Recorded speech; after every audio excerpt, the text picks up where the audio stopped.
Ladies and gentlemen, boys and girls, Joes of all ages, welcome to the main event of the evening.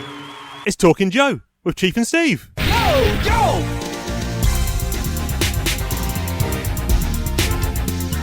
Yo, Joe! Joe!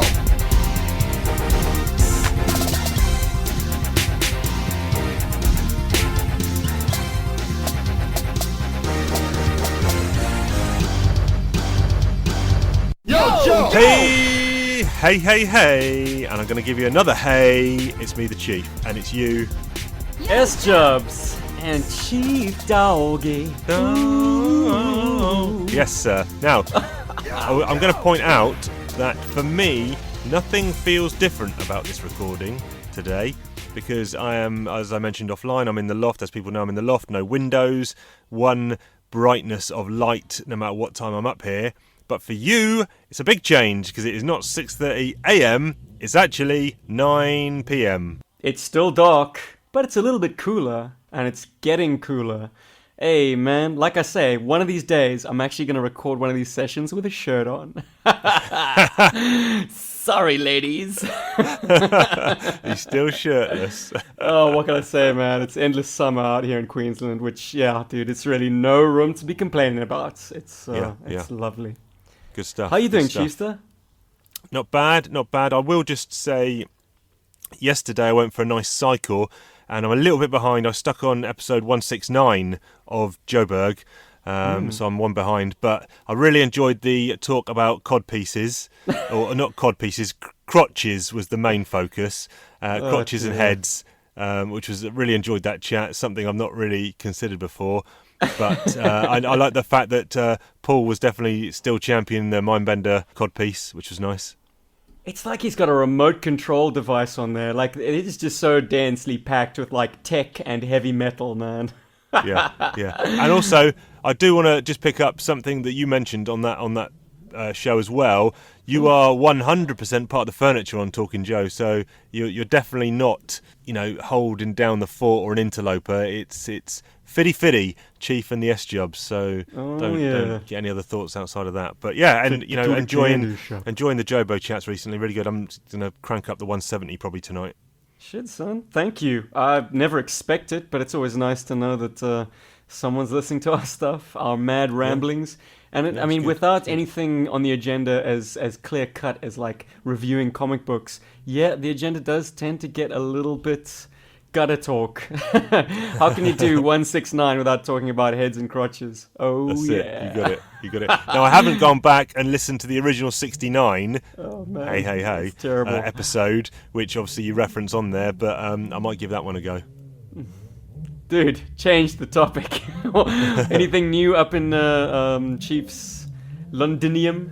Well, there's a guy, I don't know if you can hear it, I don't know if this will come through, there's a guy absolutely revving his motorbike to shit right outside my house, and I can barely hear you over the noise of this chump dog revving his engine, but I think he's now stopped. You're a motorcyclist, aren't you? I do have a motorcycle, yeah, Suzuki SV650, which I will actually probably at the weekend get out. I'll get Evelyn to help me clean it.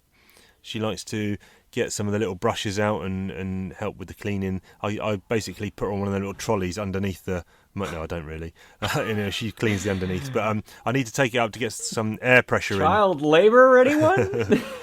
need to check the air pressure and get some gas in them tyres. But what else have I been up to? The only other thing of note that I've been doing is I tried playing another retro game yesterday, and that was a game called The Immortal. It's on the Mega Drive or the Genesis if you're in the States, and this is a 3D isometric game. It's like a bit like a dungeon crawler. You play a wizard and you've got to fight goblins and trolls and solve puzzles.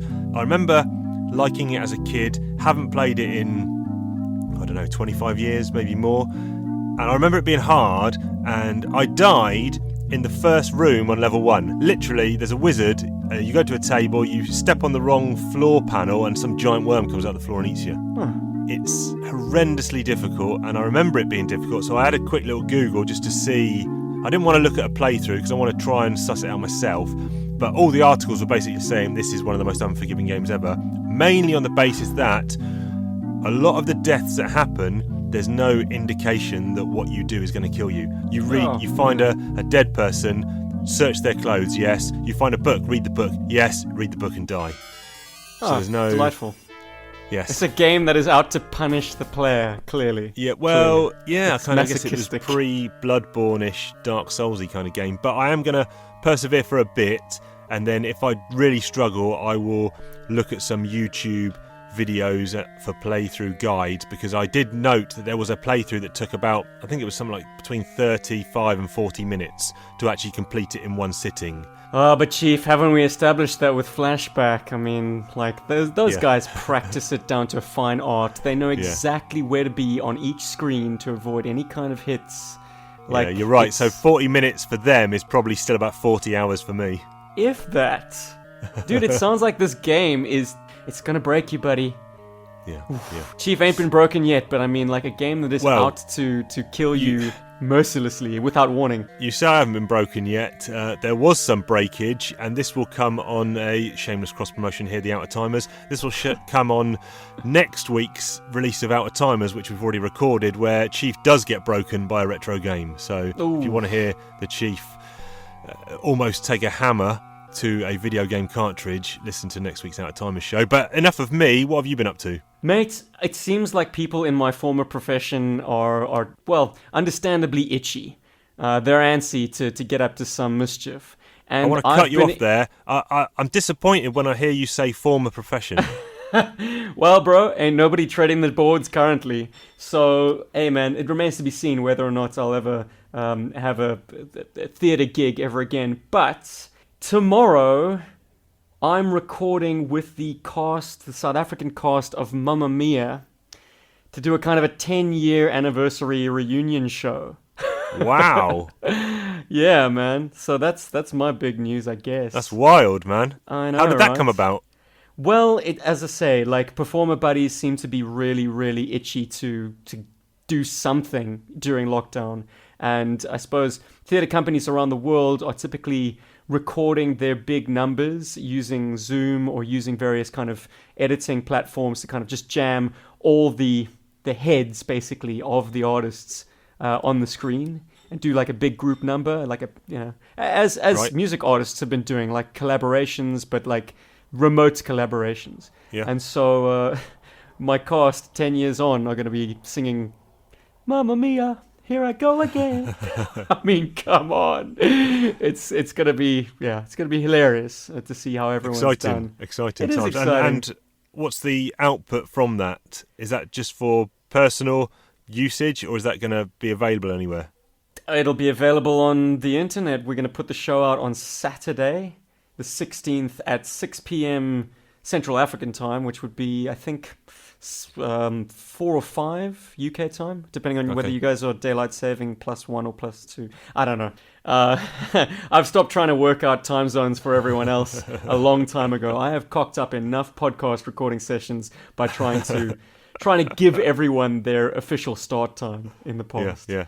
Cool. Well, I'm definitely going to look out for that. So now I'm suddenly getting cold feet, man. I don't want people from my real life seeing my like performing life. That's just embarrassing.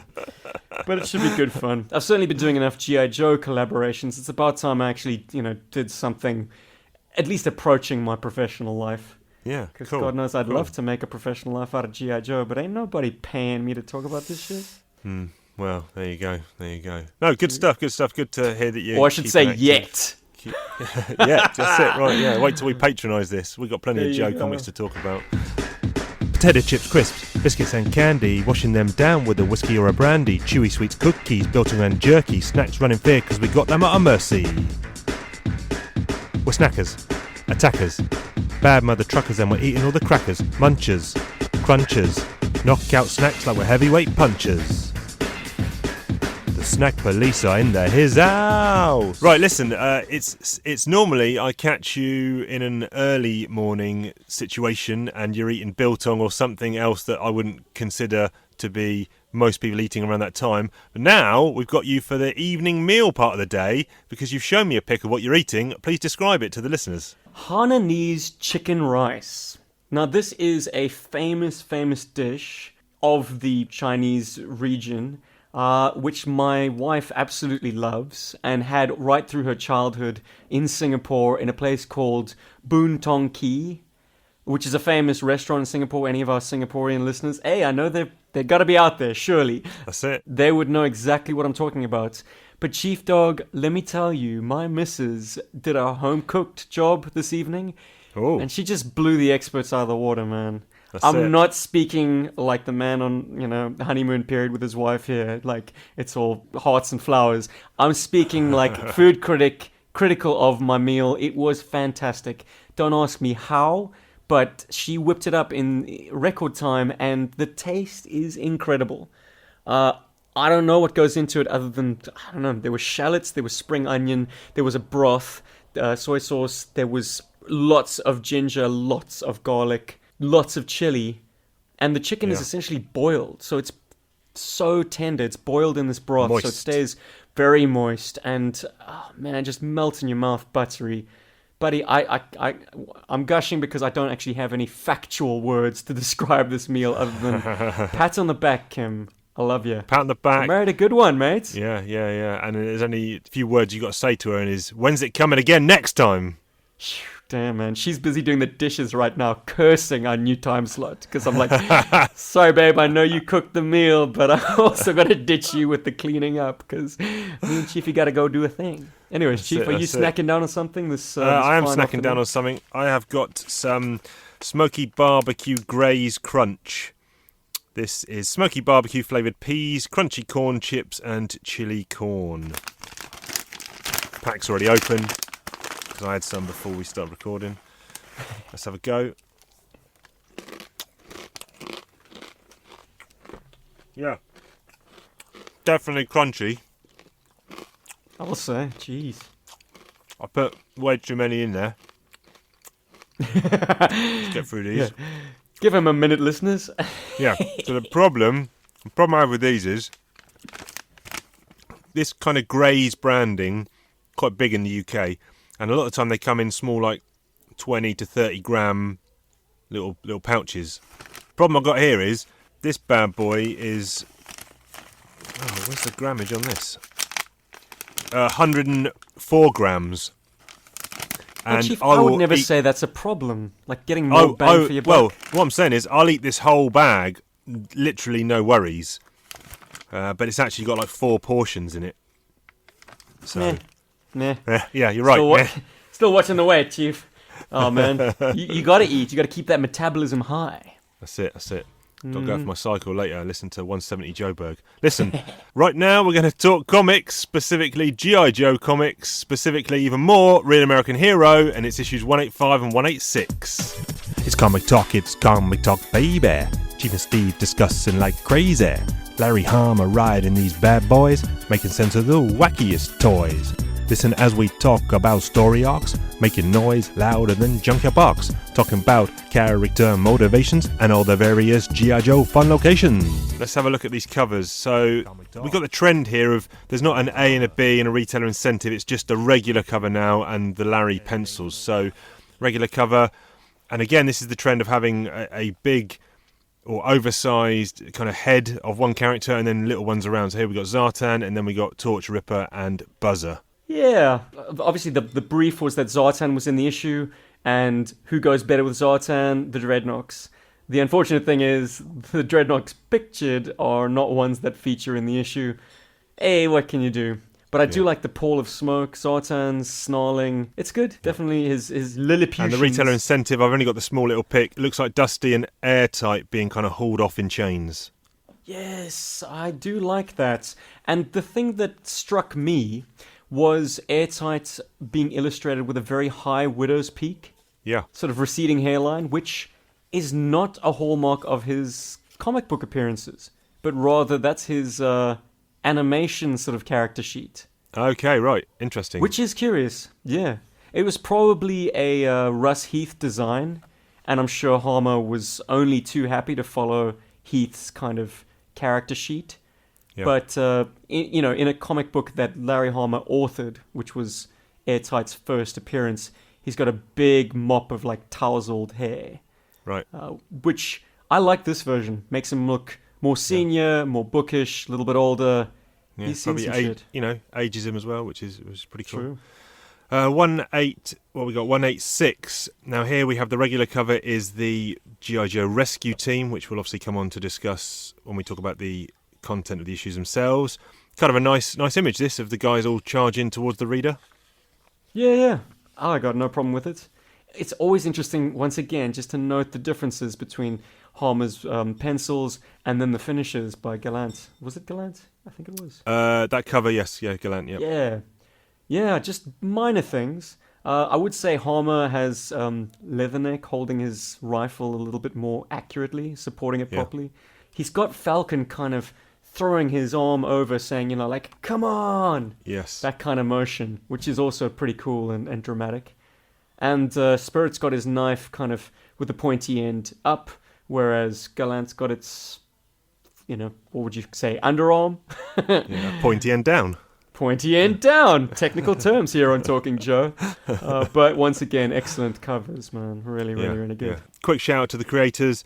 Both obviously written by Larry. Gallant is on 185 and it's Ron Wagner, art on 186.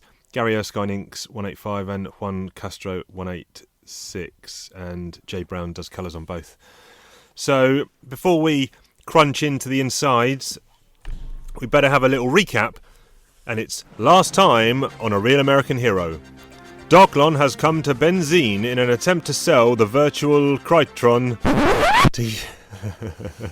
I was going to say Krypton, but I didn't. The virtual Krypton. Stuck by his own paraphrase. Oh, the Krypton.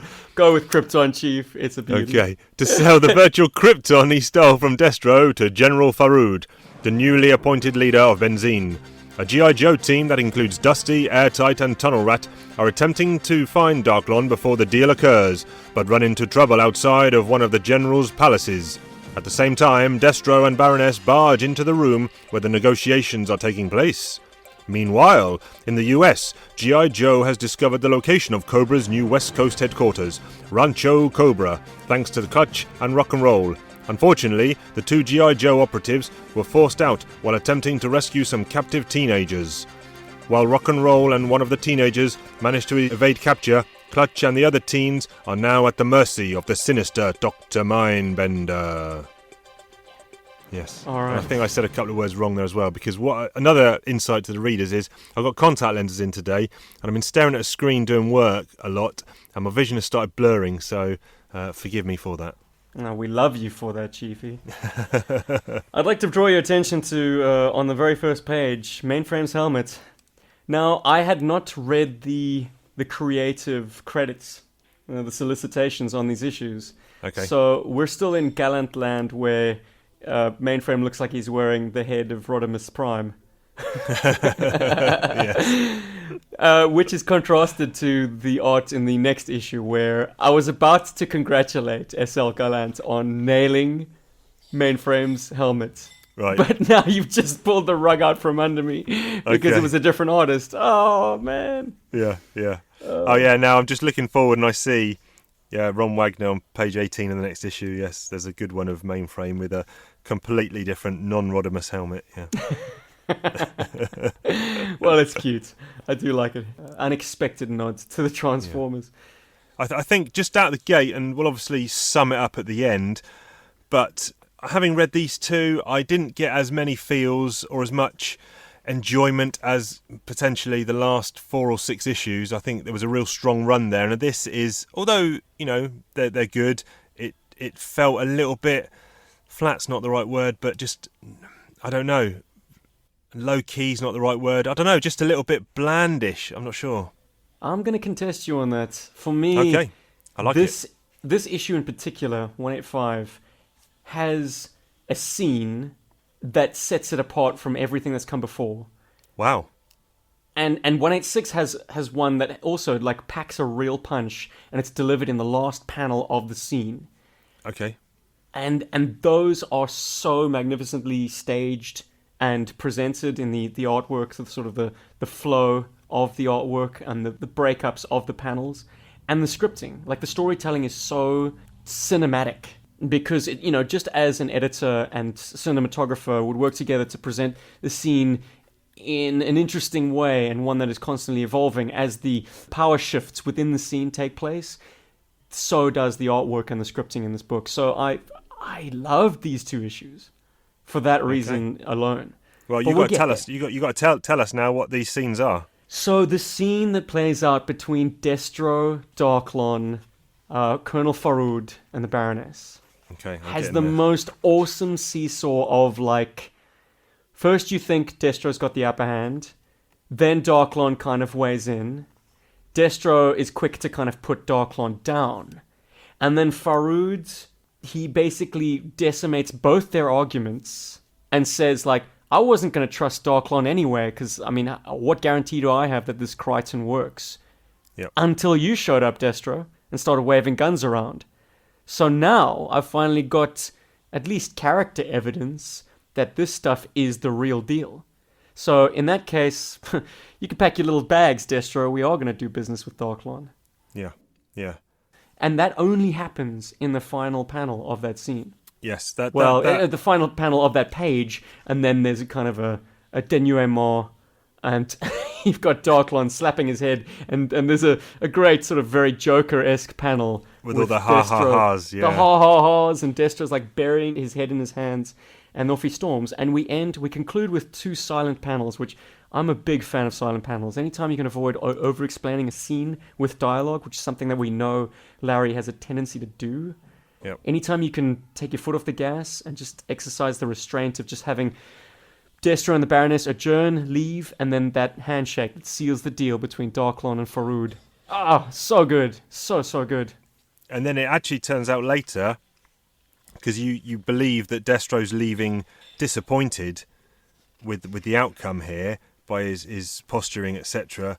But then as he's boarding his sub, he says, an Iron Grenadier who's Zartan in disguise asks him how did it go, and he says, quite to my satisfaction, thank you.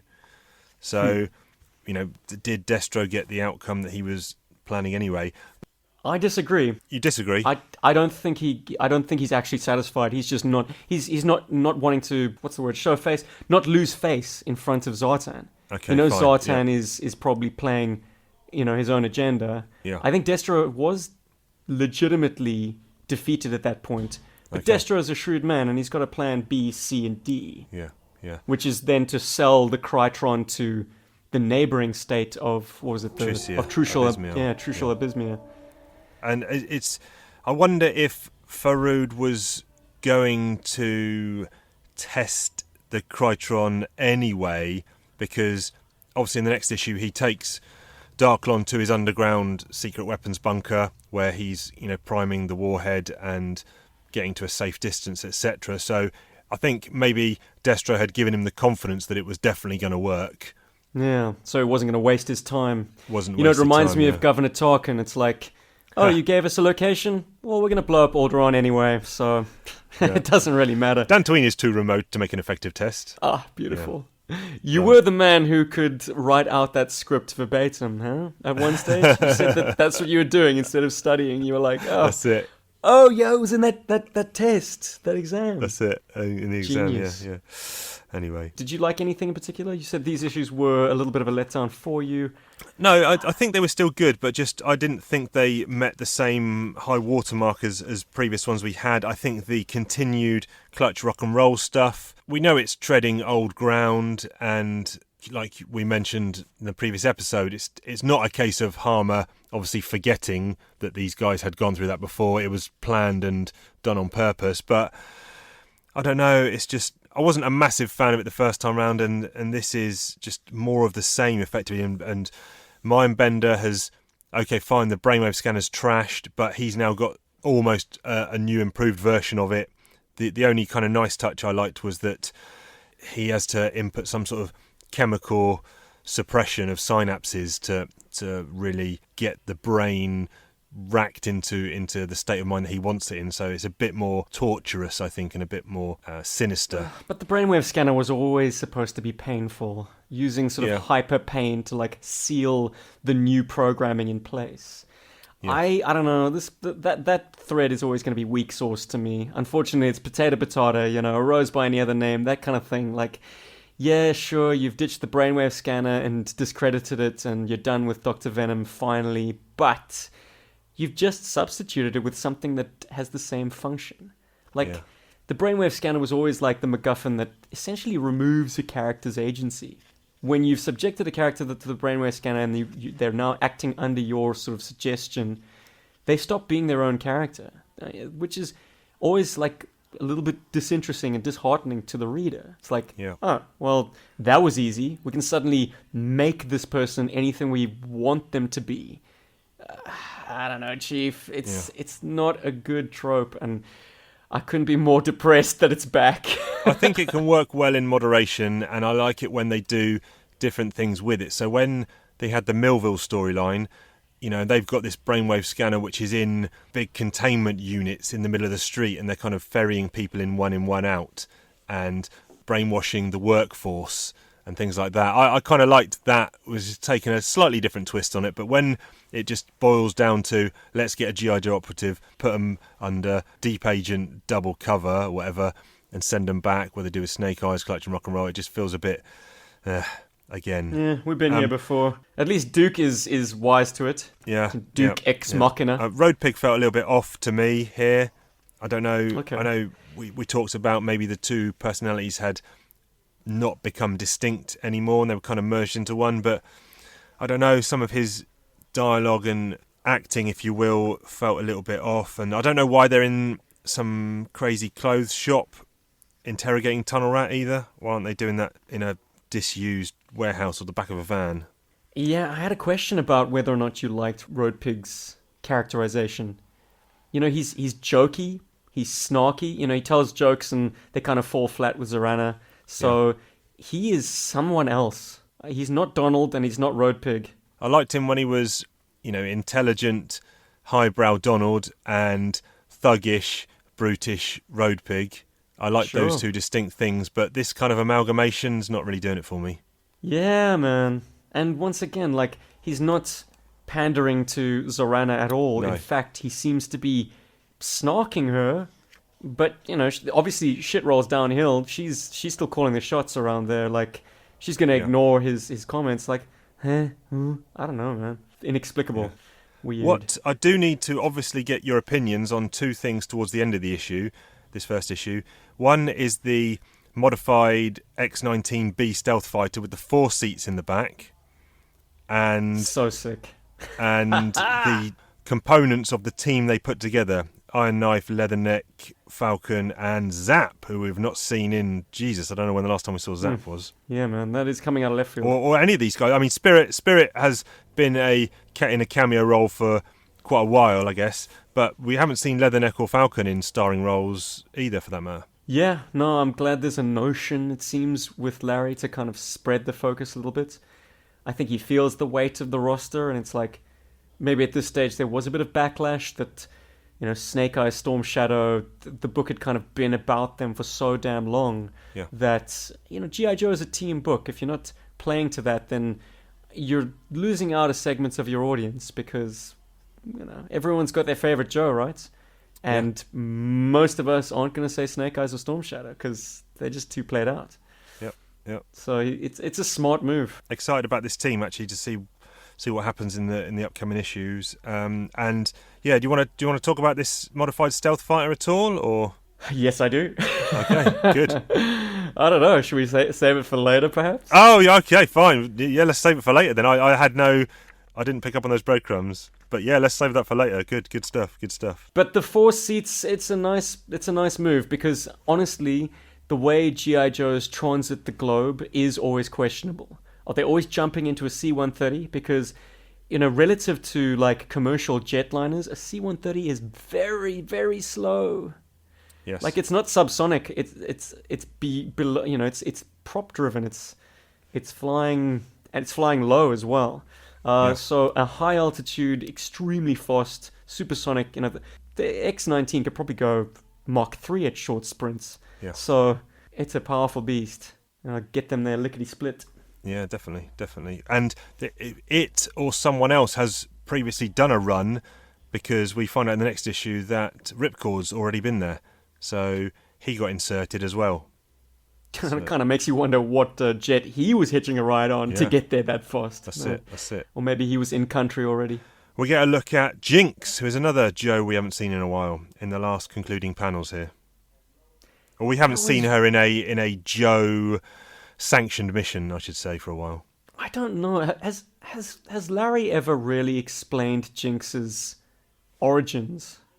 She just kind of appeared as like a adjunct to the blind master, and ever since then she's been taken as being a Joe.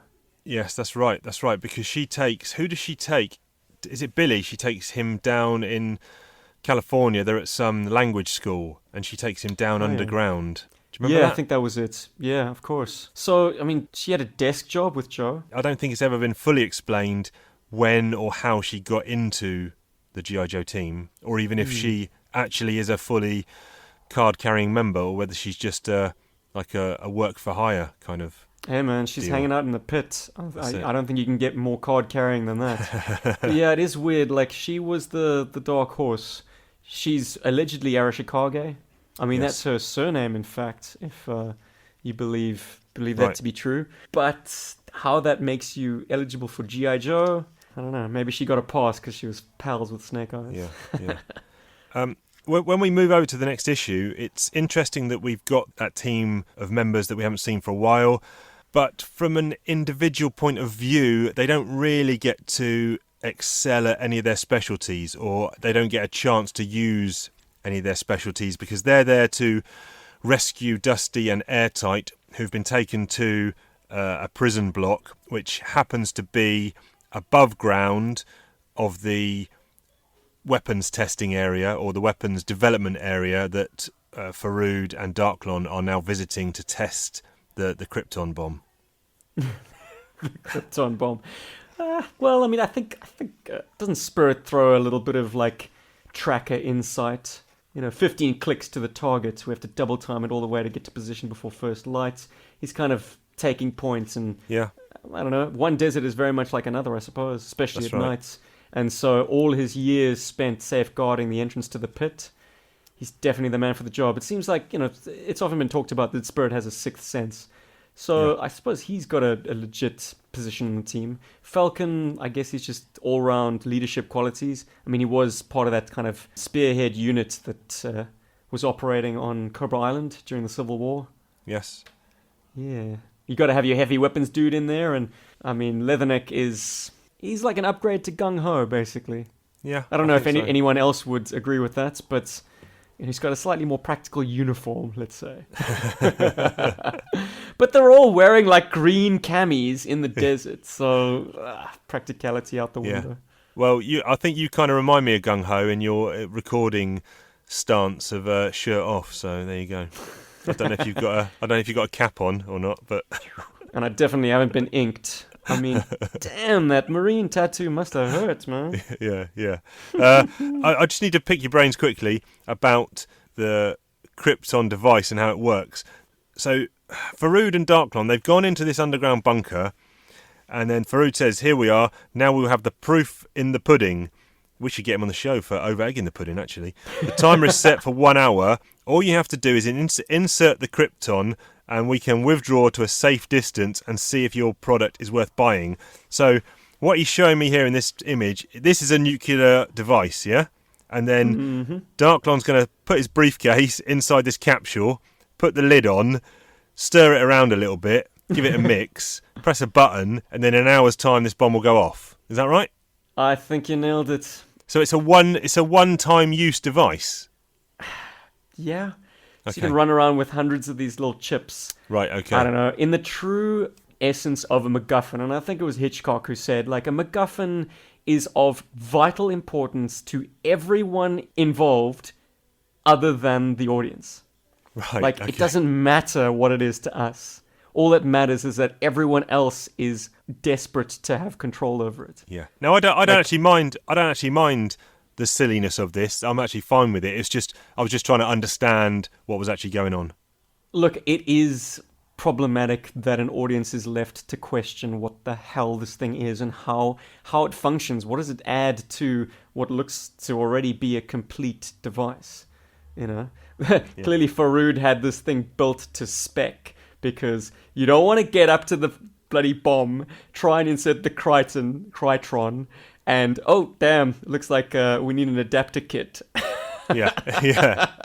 It's the wrong voltage, or like the bracket is too small or something. Yeah. Or it's like, the Krypton device causes it to go off immediately, and they can't field test it at all. I suppose this is a field test. Oh, something I wanted to get onto. If we flick back to the previous issue, the meeting between Destro, Darklon, Farood, Baroness, the scene that I love. You see the back of Darklon's head, and it is flesh tone. Hey? Yes, you're right. Yes. And fortunately for Darklon, he seems to be bald. Because I don't know how he would get his hair cut.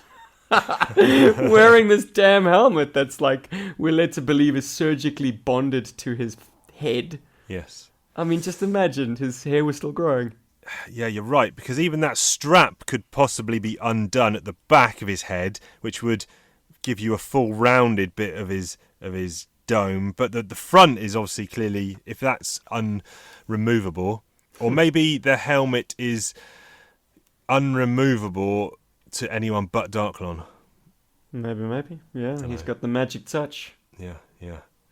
And like you mentioned, while they're looking at field testing this device and effectively killing everyone in the prison above, and Farood kind of shows you what a scumbag he is, because he says it's only a skeleton crew of guards and techs left there, all of whom are troublemakers or suspected of being loyal to the Emir, and they are expendable as prisoners. And also the Emir is actually in prison there, because when Dusty and Airtight get put in the clink, they're asking if anyone speaks English, and the Emir pops up and he says, yeah, I do. I used to be the man in charge. And that's when he reveals that you think he was potentially a good guy and he's been wrongly accused or wrongly ousted, but he levels up that he was the one who was developing this underground weapons testing bunker. And that is the scene that I love from the second issue. Yeah. Oh man, that was pretty powerful, because Larry weaves a great thread to show that this man was, okay, fine, he did some war stuff in the big war arc from the early hundreds, but in the recent issues we've seen him as a man who's trying to turn it around and do the right thing, and here he's been put in prison unjustly, etc., and then all of a sudden he flip reverses it on you, and then you're like, Yeah. He kind of pins it on his dad at first. He's like, yeah, Daddy was building this facility to pioneer chemical and biological weapons. I decided to reform all of that. I decided to add nuclear. yeah, that's it. It's the little bait and switch, which just, it's like everyone's a scumbag. Yeah. Larry's definitely showing his cynical side, which I absolutely love. You know, the guys are talking about how, you know, if you're the little guy, if you're the small upstart nation, the terrorist nation, you've got chemical and biological weapons, you're the bad guy. But if you move into nuclear, hell, all the big boys have nuclear weapons, so all of a sudden you're just part of the club. That's it. Great stuff. And while Darklon is attempting to showcase his wares over in True Seal Abysmia, this is where we mentioned that Destro is trying to sell similar tech to the head dude over there. I forget who it is, what the minister's name is, but he's... I think they just call him Minister. They do just call him Minister. Minister, of Defense for True Seal Abysmia. Yeah, so this is how, you know, I guess Mars and Destro make a living by selling deterrents, especially to world dictators. I seldom see Destro do hustling like this. And this is surely how he operates. So we're really getting down to the brass tacks of how Destro clawed his way up to be like having Mars being one of the biggest armament dealers in the world, because he's playing both sides clearly right here. Yeah. Farood is equipped with Mars created Krytrons, and Destro's like, well, you don't want to fall behind in the arms race, buddy. Your neighbors are doing it. Yeah. Time to get a dog in the race. That's it. Fantastic. It's also another bit I struggled with here is Clutch and Rock and Roll have gone back to the pit with their brainwashing intact from Mindbender, and he explains that to Cobra Commander. But why were they not pinned with tracking devices? Or I didn't really understand. Maybe that's coming in a later issue. But surely the idea to release the Joes is to then find out where the base is. I don't know. I don't want it to lead to yet another pit invasion. Look, it's a mystery to me how Cobra isn't aware of where the pit is. Surely in all this time. Yeah. And I mean, it's hilarious to me also that the Joes are kind of under interrogation. They managed to convince Stalker and Psych Out that they don't know where Cobra is or what their operation is. It's like, it's plain as day. Cobra's hiding in plain sight. Like, surely G.I. Joe has better surveillance than just these two mooks. But they're also acting very like vanilla, very like Scout Boy, as part of their kind of subterfuge, I guess. But then it just occurred to me that surely you should just dangle Scarlet in front of Clutch and see if he like schmoozes her, because he had a reputation for being a womanizer. That's it. I mean, in the early run of A-Raw, like he was constantly ribbing Scarlet. So you want to really definitively find out if there's something wrong with these boys. It's like Scarlet should be conducting the interrogation. Yeah. The timetable moves along a bit when they realise that the Joes back in the pit are watching this intel on the big screen, and they see a load of people evacuating, etc. And Duke realises it's to do with a blast radius, and that's when the signal goes to our team on the ground that they got to step up their timetable and get the guys out ASAP, which means a frontal assault. Yeah, man, very decisive action from our boy Falcon, because he kind of anticipated that he was about to get the order that the mission was scrubbed. So he takes out the comm device. Yep. And he's like, to hell with this, man. If I'm going down fighting. There's no ways. Like, Scarlet's giving them advice to, like, try and get behind a dune. Like, don't be within line of sight of the explosion. It's like, we're doomed. We're dead, man, unless we take this installation. So it's gutsy stuff, man. And it is a great cliffhanger to leave us on, to be honest. Yeah, definitely. Like, the ticking clock and the desperation of these guys. It's just 5 guys. And they're frontal assaulting this facility. We haven't really had a page end or an issue ending cliffhanger of this kind of magnitude for a while, I don't think, or the stakes haven't been this high for a while. This is literally in the middle of a storyline, so that's quite cool, because that's not generally Larry's style, but it's quite cool that he's thrown that in there. So now, okay, fine, I want to crack on and read this next issue, find out what happens. Totally. I would have been happy for it to end on the splash page of the guys rushing. Yes. But we get some more content in 2 more pages and definitively have the question answered as to what happens when a cinder block meets a human skull. It's small, but it's definitely... I mean, Road Pig takes these 2 guards' heads clean off in just like a black and red gore fest. Yeah. I mean, strong stuff. Hardcore. That's clearly not Donald in charge there. No, exactly. So maybe there's still an essence of Road Pig in there. Yeah. Damn it, man. Good stuff. I don't think I'm going to Yojo these ones, because clearly we're in the middle of a storyline here. But from a overall summary, like I say, I did enjoy them, but on a personal level, maybe not quite as much as the last 4 issues. Well, that can only mean one thing then, Chief. I want to talk about toys. Well, I want you to talk about toys, and then I'll give you my opinion on those toys that you talk about. Steve talks about toys, ho ho. Steve talks about G.I. Joe. He talks about all the toys from the comic book and the animated show. Steve talks about toys. Steve talks about toys. Steve talks about toys. Steve talks about toys. The Phantom X-19, baby. Oh! You know, when G.I. Joe Bug started reviewing toys, and we did so for a good long while before we realized, like, you know, there were other guys in the game that were far more definitive in their reviews, so we decided doing other things. But the very first review we ever did was of the Phantom X-19. Really?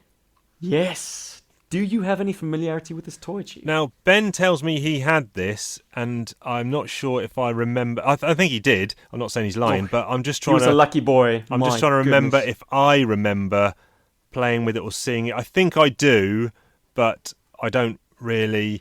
I wouldn't be able to tell you what any of the features are or any of the... All I remember is I think it was big. Well, take a gander at the 3D Joe's link that I just sent you, Chiefy. Doing it now. It is big and pretty unmistakable. I can't imagine you forgetting it if you ever actually had hands to it. So I'm going to say maybe Ben got it after you'd kind of checked out.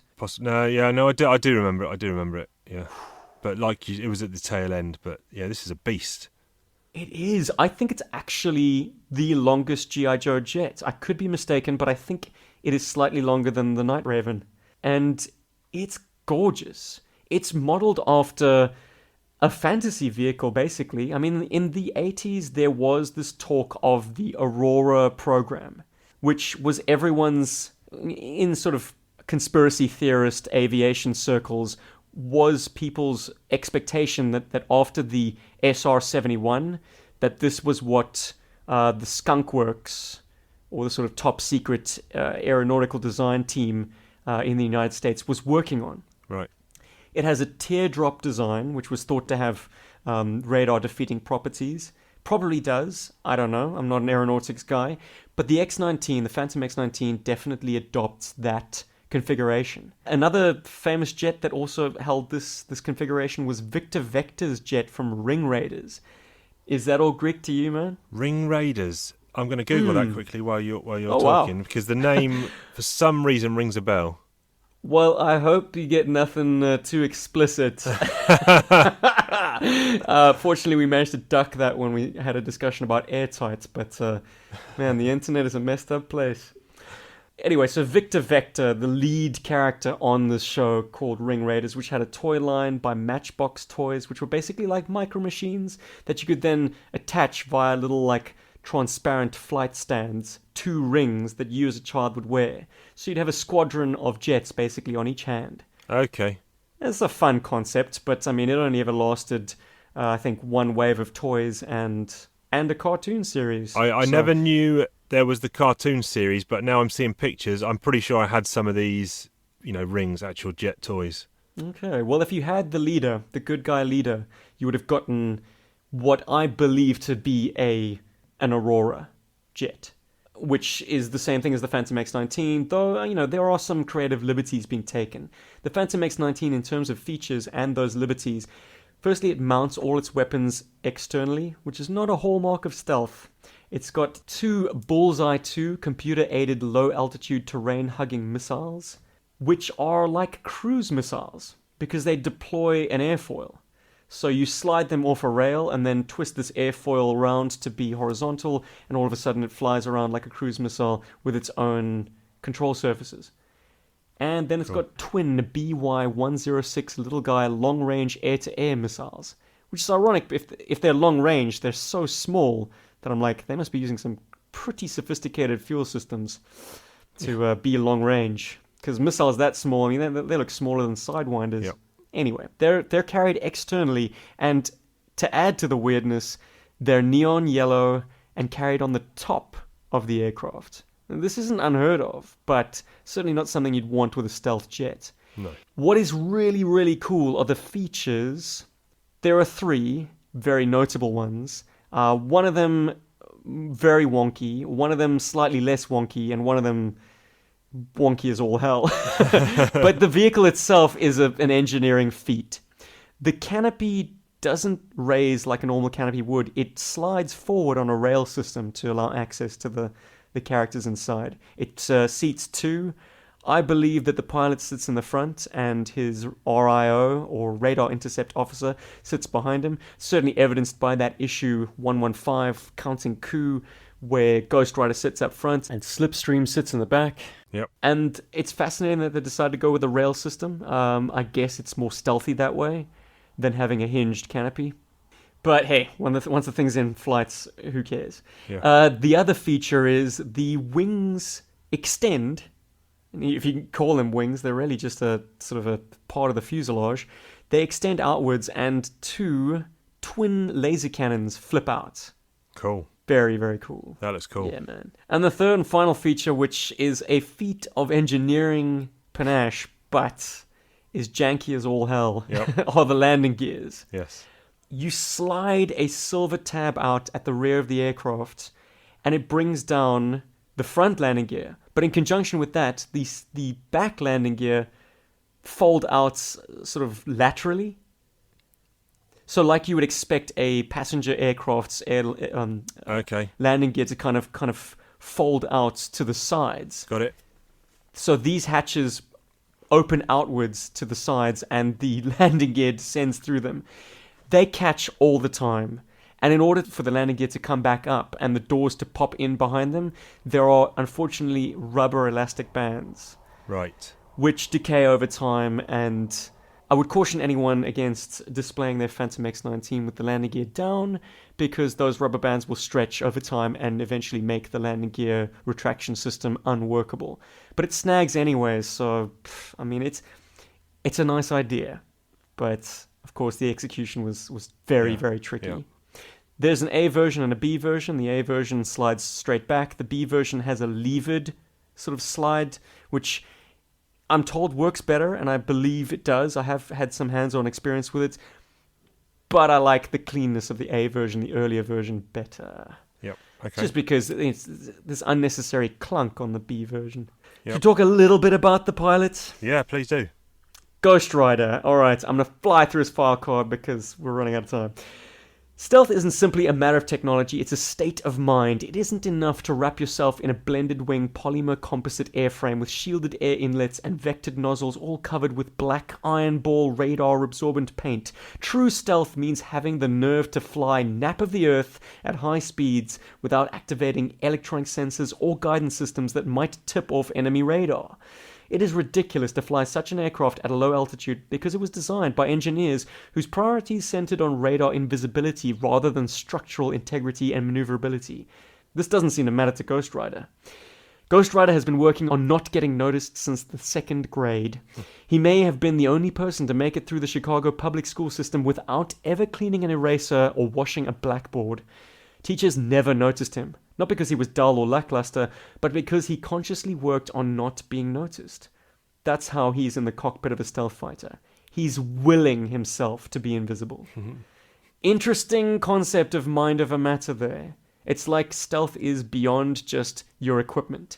It's like you need to have an almost stealth zen moment come over you, that you believe yourself to be completely invisible, and that's a self-fulfilling prophecy. But controversially, he was bearing the name of a Marvel Comics character. Yeah, that's an interesting choice, that. I think they could have gotten away with it in the pages of the Marvel comic. But maybe it just became a running gag that, hey, this guy's stealthy, let's make his thing that no one can remember his name. Yeah, I've never really thought, I've never actually considered that there was some issue or beef with Larry using, well, I suppose, no, who would have come up with the name Ghost Rider? This would have been Hasbro. Right. Or perhaps Larry, in fact. Yeah, maybe. It's anybody's guess at this stage. No, interesting. That it's interesting to know when the last time he was name checked. Listeners out there, because I'm not going to go back and do it. Listeners out there, what was the last issue where he got name checked as Ghost Rider? So. Well, I think there isn't one. Oh, okay. That's actually the catch, right? In '88, when this came out, I'm reading on the file card right now. It says Ghost Rider trademark. Interesting. Hey, it was trademarked by Hasbro. I think Ghost Rider, the Marvel comic book character, has a hyphen. Ghost Rider. Wow. So maybe it was not a case of not being able to use it in Marvel Comics because of Ghost Rider, the character, but maybe it's because Hasbro somehow acquired the trademark to the term Ghost Rider, and by virtue of that, Marvel couldn't print that name outside a Ghost Rider comic. That's interesting. That's anyway, good stuff. What do I know about trademark law? Interestingly enough, Ghost Rider was not packaged in some European versions of the X-19. Instead, they used version 1 of Ace. Curious. Ah, interesting. Inexplicable. Maybe they just had excess of Ace and they just were like, yeah, cheaper to like just run with this back stock of our old figure than to make the new ones. Yeah. When did you acquire yours? Oh, I got it, I think, 2009.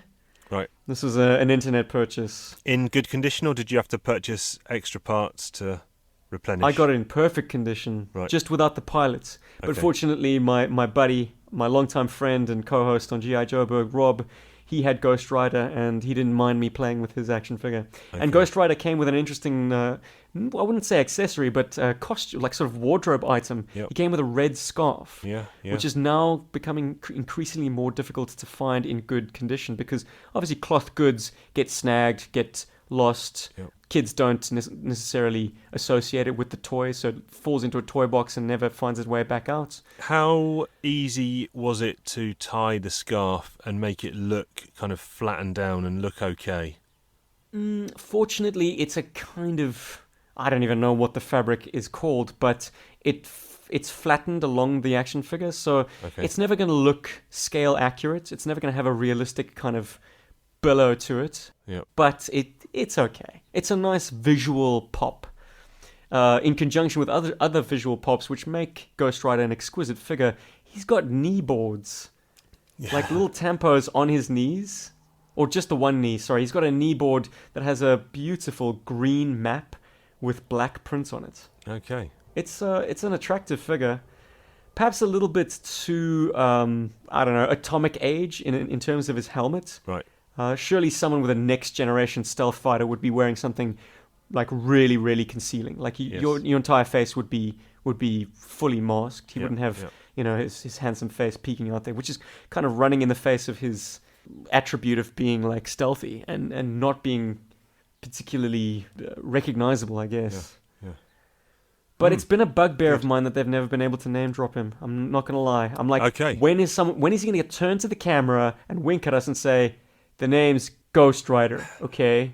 Don't forget it. Yeah. That would be nice. The gag's gotten a little bit stale. Yeah. For me, at least. Okay, well, good stuff. Not that I'm going to purchase it, but what sort of cash money are you looking at nowadays to get one of these in a fair condition? It's always tricky judging eBay as your guide, because obviously, what a thing is worth is only what it's worth to the buyer, really. What someone's prepared to spend on it. Well, like I mentioned earlier, I got it without the pilots, and this was 10 years ago. But back then, I paid $80 for it. Okay. Which is not bad going. Yeah, sounds reasonable. I see one on eBay United States for $98. Okay. With pilots, with blueprints, and with a file card. Sounds right. Looks to be complete. It's impressive that it's hovering under $100. Yeah. I mean, not without a few issues here and there. Okay, it's missing one bomb. I think the landing gear appears intact. So, good going, man. Like, it's impressive. The nose cone is a piece that is often missing. Right. In fact, I think they've gone as far as to create reproduction parts because it is such a pity to have a complete or an otherwise complete X-19 and just be missing the damn nose cone. Because it really upsets the lines. Because that fell off? Because it wasn't a good attachment? Or because it was a play piece that you could take off? It wasn't necessarily a feature insofar as it was just a safety concern. Right. By having the nose cone as a more rubbery material, I think it was just lessening the chance of you cracking the nose. Okay. If you were to bump it and it was to fall forwards, hell, something else on this creaky toy would have probably broken as well. Right, but at least that nose wouldn't have chipped. Okay. Hey, that's my explanation. I don't know. All right, good stuff. It's always nice to have some soft goods up front. More toys next week from SJub 7. But right now, we want to try and confuse some people because it's time for Commonwealth colloquialisms, aka over egg in the pudding. We got a pudding. We got a pudding. We're gonna over egg that pudding. Ain't got no criticisms. We got some Commonwealth colloquialisms. So, in Australia, if I was to reference a ute, Yep. what do you imagine I was talking about? A ute. Now then, the only other time I think I've heard ute is in the Joe Pesci movie, My Cousin Vinny, where he is a kind of... I think he's a bit of a gangster, isn't he? He's playing like a lawyer, trying to get someone off, or he represents himself, or some, I don't know. He's in some small hick town anyway, and he goes to the judge, and he's saying, "Yeah, you got in a fight with 3 utes," and what he's actually saying is youths. Of course. So, but I It don't. was in his Jersey accent, yeah? Utes. I don't think it's that. I'm going to say it's a vehicle of some kind. What? Well done, Chief. Okay. Expand upon that. A pickup truck. Yes, Okay. brilliant. Is that what you call them in the UK? A No. pickup truck? Okay. What, like a flatbed, Yeah. kind of. It's got like a little cab. It's effectively like a transit van with no back. Or I guess we'd just call them a pickup truck. Maybe. I guess that's an Americanized term as well. But Truck. yeah. All these terms are so unfamiliar to me because we've got a distinctive word for it in South Africa as well. Okay. Well, go on. I've probably given the game away. Go on. Okay. What is it? Oh, that's the South African one. Yeah, damn it. You only get one guess. We would call it a bucky. A bucky, right. Because that sort of box that would, you could get them flatbed, but primarily you would have a kind of a rectangular box with a tailgate. You can get a canopy on top of that. Right. But the open top, we just call it a bucky. Single cab, no passenger space, just like driver and a passenger beside him or her. And a fun little sort of bastardization of the term bucky is that typically before the big rugby or cricket game, you get to the parking area early and people would have barbecues or braais in the parking lots or sort of a grassy area where you'd park your car. Yep. And anyone with a bucky could then line it with a kind of a waterproof drop sheet or something and fill it with water, and you basically turn it into a bakuzi. Love it. Good way to keep cool on the game day. That sounds quality. You won't find any of that happening over in the UK, I tell you. It's all right. Baltic. So I am brass monkeys. Yeah, that's it. Brass monkeys. Yeah, that's it. My one is now. I'm not sure. Again, I haven't done any homework this week. Slap on the wrist for Chief. I'm not sure if this is a general colloquialism or if it's localized to a certain area. And I guess I'll have to use it in a sentence, or will I? Ghoulies is what I'm going to say. I know this because I read Diary of Adrian Mole. Okay. I think the ghoulies are your nads. Yes, if I said, I've been punched in the ghoulies, then I've been hit in the testicles. Eesh. Yeah.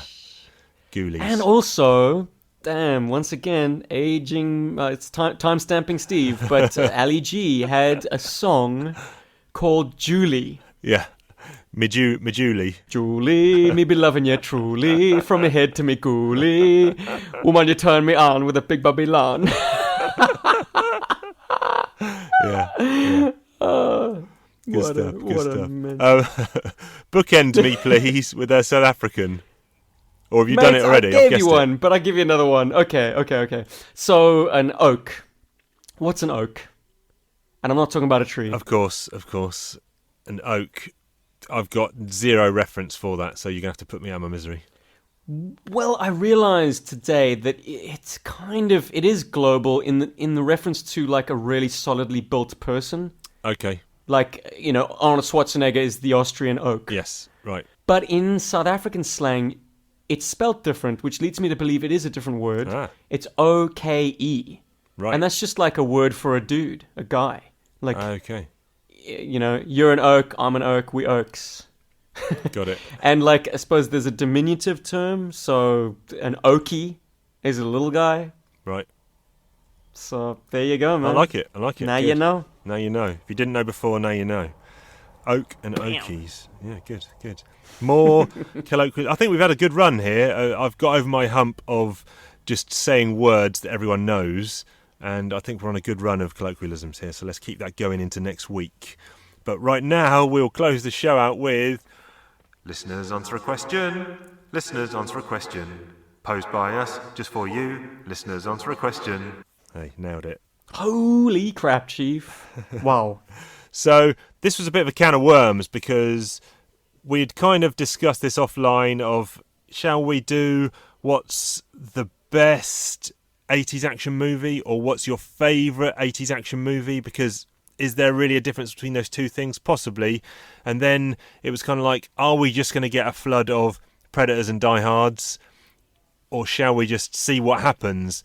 And I got cold feet after I posted it. After a few people responded, I got cold feet and said, oh, maybe we could do it as an underappreciated or an underrated 80s action movie. But regardless, we got a great slew of responses, and it wasn't just Predator and Diehards. Yeah, fantastic spread. I mean, quite a few films that I have no prior knowledge of. Okay. So I'm gonna have to plead the fifth and remain Switzerland on a lot of these. So I'm more interested in maybe discussing some of the other ones. We all know about Predator, Die Hard. Commando had quite a few votes. So did Big Trouble in Little China, actually. That was one of the front runners. But some of the others people mentioned were movies in the Mad Max series, which I thought was quite interesting. And one of the things that I was wondering if we'd get, because when you say action movies, that's quite a broad spectrum, because what does it have to be an action movie? Can you include things like Aliens, which is a sci-fi movie, but it's also an action movie. It's a sci-fi action movie. And things like Raiders of the Lost Ark. Mate, there are guns in Aliens. Yeah. Gotta be an action movie. Yeah, like Raiders of the Lost Ark. That's like a Saturday afternoon matinee action-adventure movie. But that is an action movie, I guess. And I think the spectrum's quite broad in where you can go with it. But yeah, it's not just the squib-heavy action movies of the 80s that would typically involve Stallone or Schwarzenegger. I mean, it's broader than that. Yeah. They're thinking man action movies. Yeah. Terminator was mentioned as well. Tango and Cash, Stallone and Kurt Russell. In fact, Kurt Russell also had Escape from New York mentioned on here, so he had 3 movies: Big Trouble, Escape from New York, and Tango and Cash. So good representation from Kurt there, one of my favourites. Mm-hmm. Someone mentioned, and I forget who, Blind Fury, which I believe is a 1989 Rutger Hauer movie where he plays a blind swordsman. Now, I think I've seen this, or a blind ninja. I think I've seen this, but I can't recall any of it. So anyone else who has seen it, apart from the person who posted it, let me know if it's good and worth a watch. Mate, it's going on my list. Okay, Ooh, yeah, yes. yeah. Some G.I. Joe connotations there as well, blind ninja swordsman. I like it. Nice. Top Gun got a mention over on Insta. Yep. I accept. Definitely. Action. I mean, yeah, damn, you just need to hear that Kenny Loggins theme. Danger Zone. Yes. That's some high-octane action stuff, That's man. a good one. We also had a couple of under-the-radar ones I've not heard of. Robo-Jocks and Eliminators. So I think they're kind of straight to VHS movies, but I forget who it was mentioned them, but I think I'll put those on the list. Wasn't one of the Seddons? I think Mark had mentioned he'd seen one, but I forget who the original poster was. But RoboCop was also mentioned. Mm-hmm. I've not seen that in a long time, probably 20 years. So I think I'm going to have to put that on the watch list. Oh, yeah. No, RoboCop is seminal. I mean, it's for reasons other than it just being pure action. It's Paul Verhoeven doing his best work. It is. I think it probably is.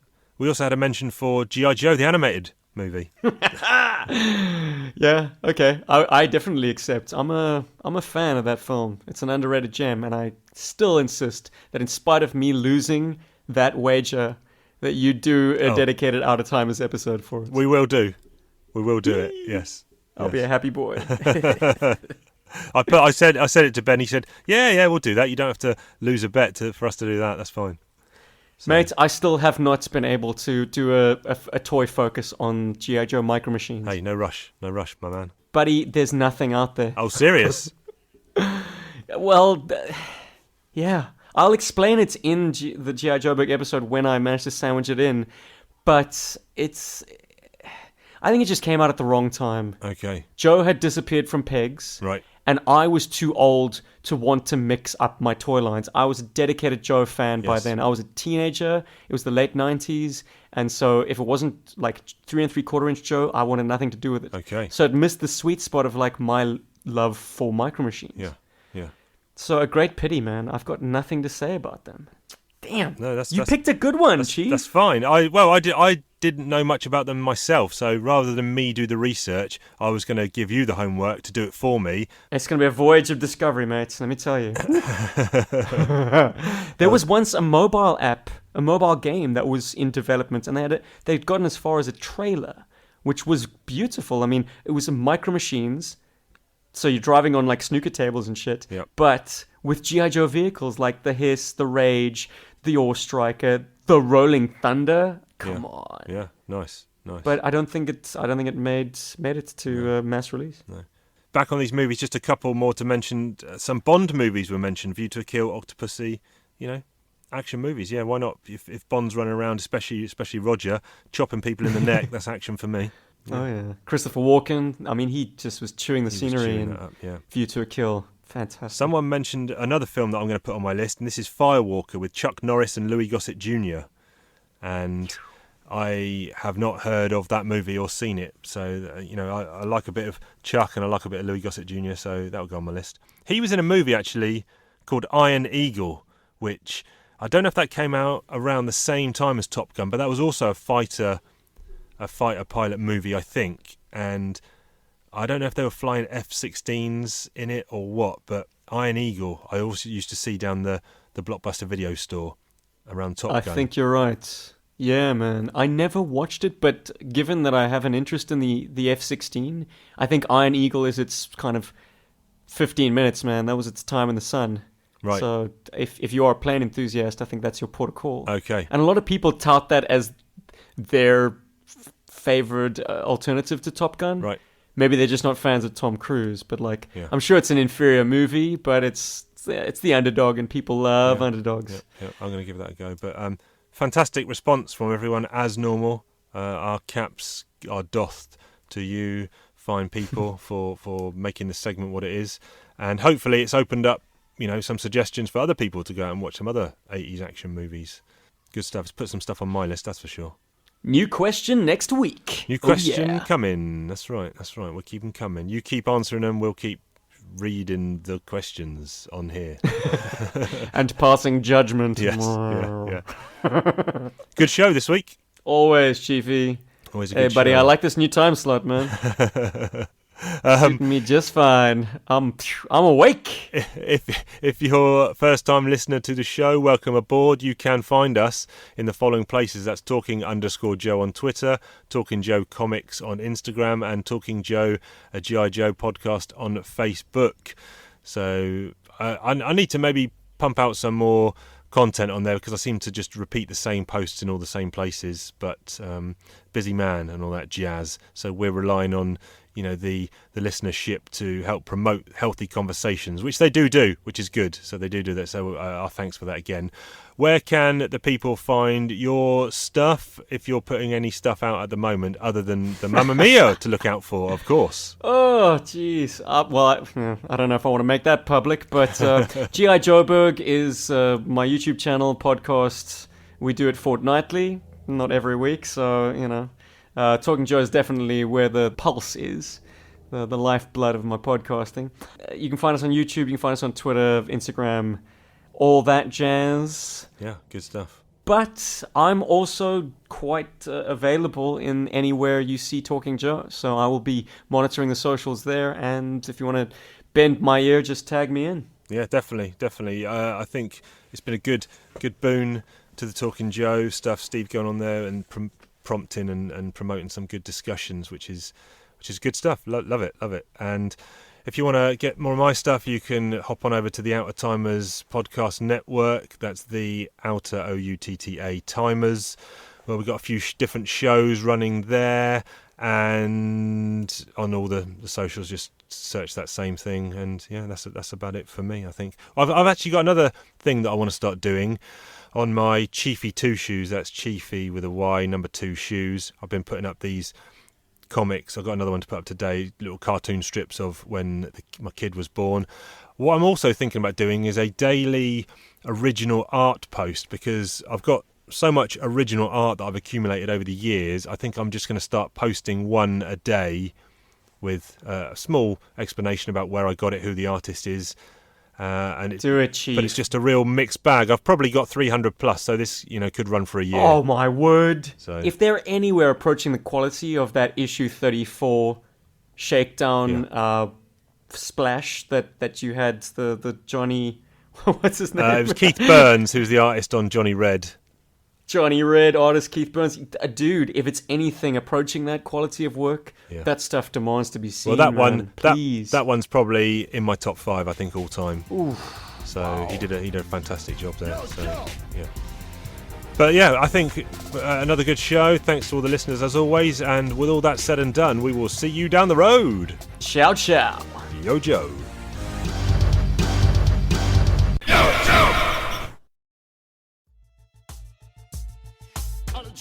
Isn't on? Shut it. Big up yourself. Let's talk about with Julie right now. Yeah, you me? West Side. Julie, you know me love it, yeah, truly. From me head down to me coolie. You turn me on with your big Babylon.